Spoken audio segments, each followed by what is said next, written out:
अखण्डमण्डलाकारं व्याप्तं येन चराचरं तत्पदं दर्शितं येन तस्मै श्रीगुरवे नमः। तस्मै श्रीगुरवे नमः। तस्मै श्रीगुरवे नमः। प्रिय विद्यार्थियों, कल हमने काव्य के भेद के विषय में चर्चा करते हुए उत्तम काव्य के लक्षण और उसके उदाहरण को देखा था कि किस प्रकार से मम्मट ने उत्तम काव्य का लक्षण दिया है। इदम उत्तमम अतिशयनी व्यंग्ये वाच्यात ध्वनि बुधई कथितः। काव्य में जहाँ पर वाच्यार्थ की अपेक्षा व्यंग्यार्थ की प्रधानता हो उसे उत्तम काव्य माना गया है और ध्वनि बुधई कथितः विद्वानों ने उसे ध्वनि के नाम से, हमारे आचार्यों ने, वैयाकरणों ने उसे ध्वनि के नाम से संबोधित किया है। और उसका उदाहरण हमने देखा था निशेष च्युत चंदन तटम वाला, जिसमें अधम पद के कारण से वहाँ पर वाच्यार्थ की अपेक्षा व्यंग्यार्थ की प्रधानता होकर के व्यंग्यार्थ अधिक चमत्कारकारी था। उस अधम पद से इसकी अभिव्यक्ति हो रही थी, अतः हमने उस श्लोक को उत्तम काव्य की कोटि में माना था। आज हम मध्यम काव्य के विषय में चर्चा करेंगे कि मध्यम काव्य के लक्षण के विषय में मम्मट का क्या कहना है। सबसे पहले तो हम देखें, जिस प्रकार से उत्तम काव्य का नाम मम्मट ने ध्वनि काव्य रखा था, उसी प्रकार से मम्मट ने मध्यम काव्य का नाम गुणीभूत व्यंग्य काव्य रखा है। क्यों?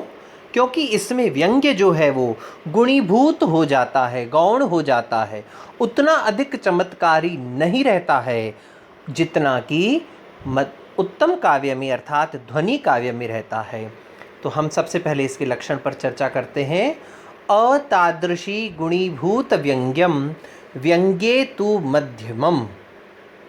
ध्यान दीजिएगा, अतादृशी गुणीभूत व्यंग्यम व्यंग्ये तु मध्यमम। जिस काव्य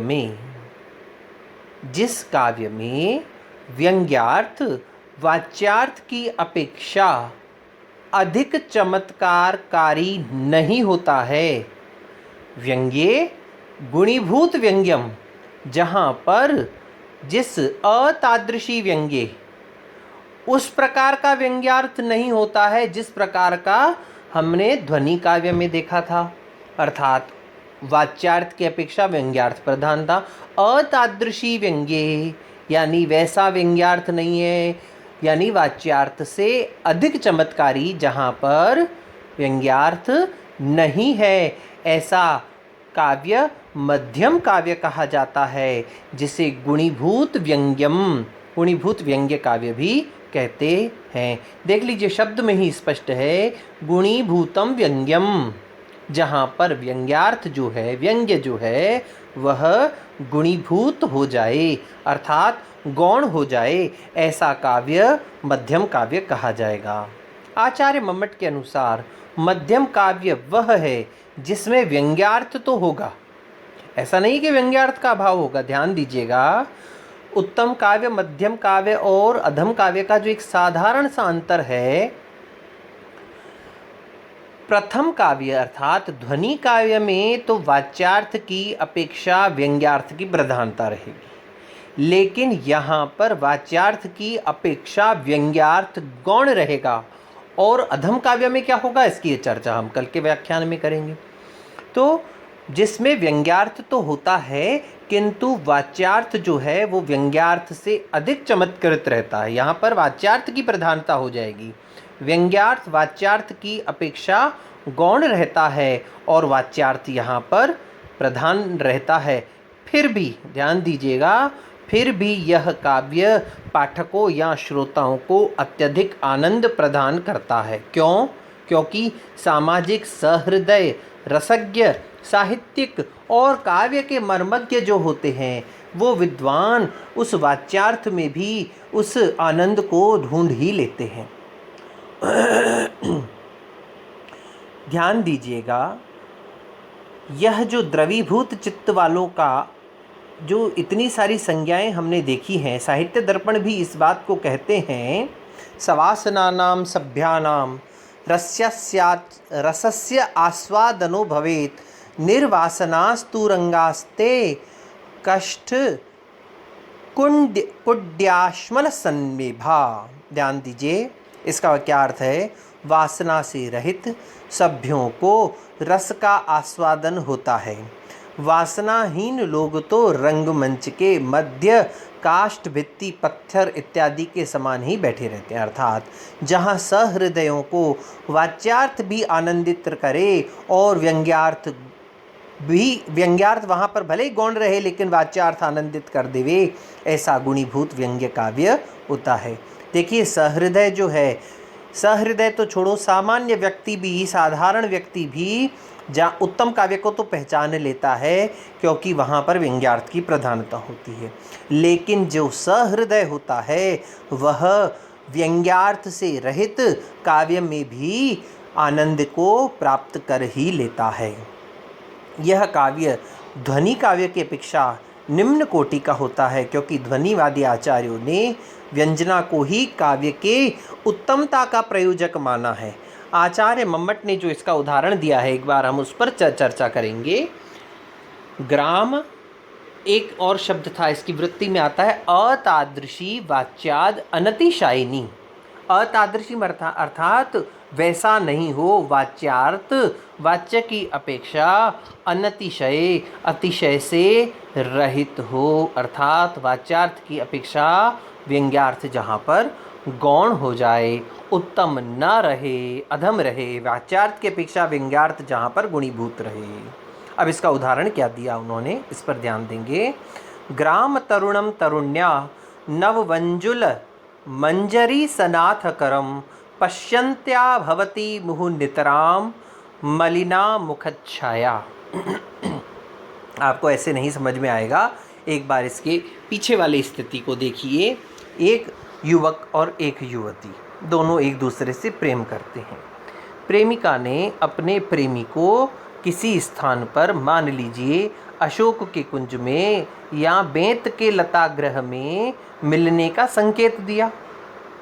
अब दोनों ने समय डिसाइड कर लिया कि दिन को 3 बजे, कि दिन को 5 बजे, कि सुबह या किसी भी समय हम लोग दोनों कल वहाँ मिलेंगे।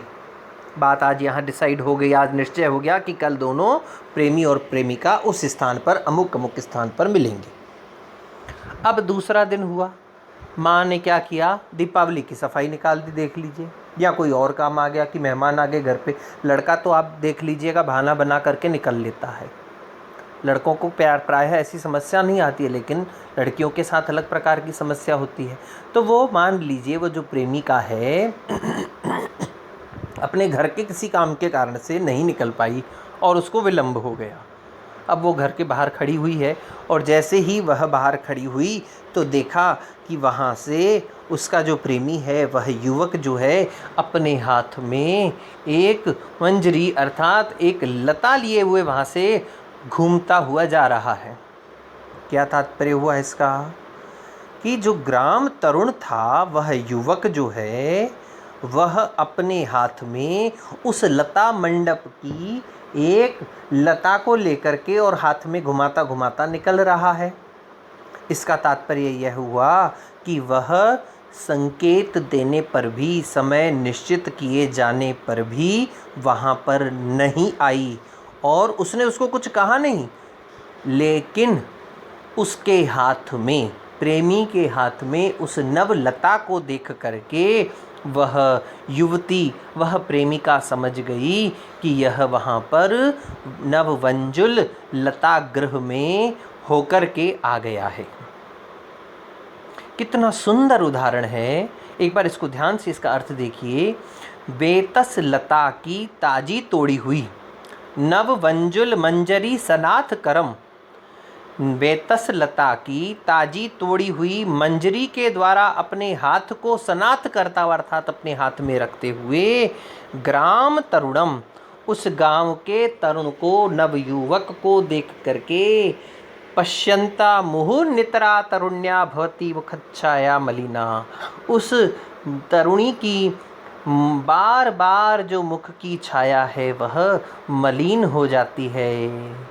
क्यों मलिन हो जाती है? अब इसकी वृत्ति में मम्मट क्या कहते हैं?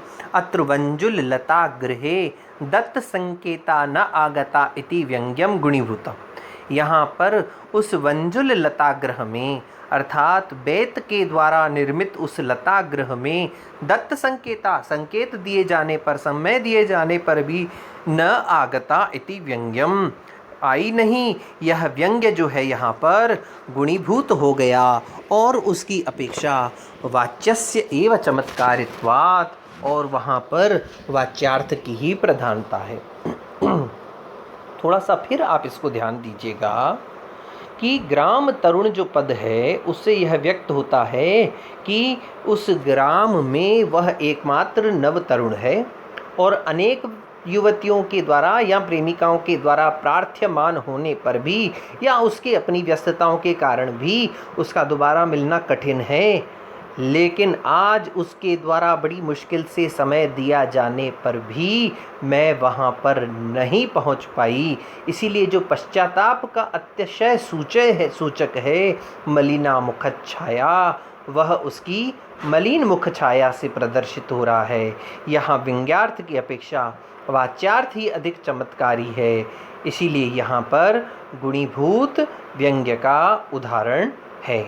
ध्यान दीजिए, वाच्य और व्यंग्य दोनों जहाँ पर सम स्थिति में हो वहाँ पर भी व्यंग्य के वाच्यातिशायी न होने के कारण से गुणीभूत उदाहरण हुआ करता है। और इसके गुणीभूत व्यंग्य के और कितने भेद हैं इस विषय में हम चर्चा पंचम उल्लास में, जहाँ पर गुणीभूत व्यंग्य के 8 भेदों की चर्चा होगी, उस समय करेंगे। आज इतना कह कर के अपनी वाणी को विराम दूंगा। कल हम तीसरे काव्य अधम काव्य, जिसे हम चित्र काव्य के नाम से कहते हैं, उसके विषय में चर्चा करेंगे। तब तक के लिए ओम शांति।